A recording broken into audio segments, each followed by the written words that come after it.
سلامونه نیکې هیلې احترامات مې منې خدای دې وکړي چې روغ او جوړ به د صحت جامې په تن وي. زه یم ستاسو خوږ ورور سراج محمد ننګرهاري او په یوه نوې ویډیو کې تاسو ته ښه راغلاست یم. ملګرو، د راتلونکي نړیوال شل اوریز جام لپاره افغانستان لوبډله اعلان شوې ده، نو هغه تاسو سره په دې ویډیو کې شریکوو. د نړیوال جام دغه ستره سیالۍ به په امریکا او ویسټ انډیز کې د روان کال د جون په میاشت په 2 نیټه پیلیږي، چې په لړۍ کې به یې لوبډله افغان لوبډله په 3 نیټه یوګانډا لوبډلې پر وړاندې لوبې ډګر ته ښکته شي. راځئ په ټیم باندې یو نظر اچو. ماشاءالله ډېر بیلنس او ډېر ښکلی ټیم معلومیږي.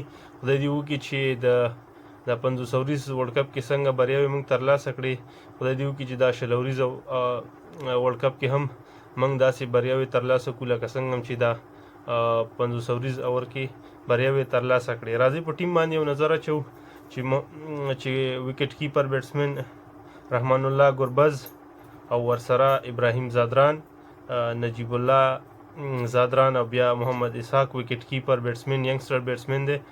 ښه خبره ده چې دې ته چانس ورکړ، ټیلنټډ بیټسمن دی. آلراونډران کې بیا ډېر زیات بیټسمنان لرو، ډېر زیات آلراونډران یې چولی دي.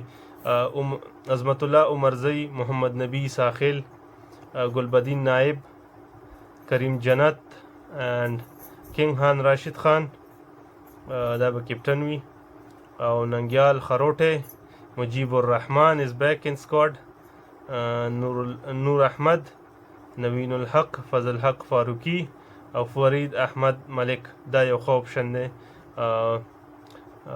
ځکه چې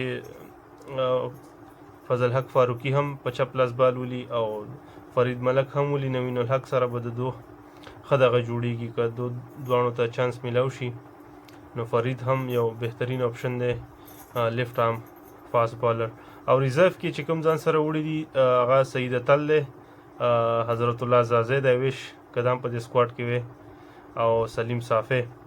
نو بس زما چې سکواډ خو ماشاءالله ډېر ښکلی سکواډ دی، ښه بیلنس سکواډ دی، خو ما چې په سکواډ کې کوم کس ارمانو حضرت الله زازی بدبختانه هغه په ریزرو کې وړل شوی دی او په سکواډ حصه نه دی.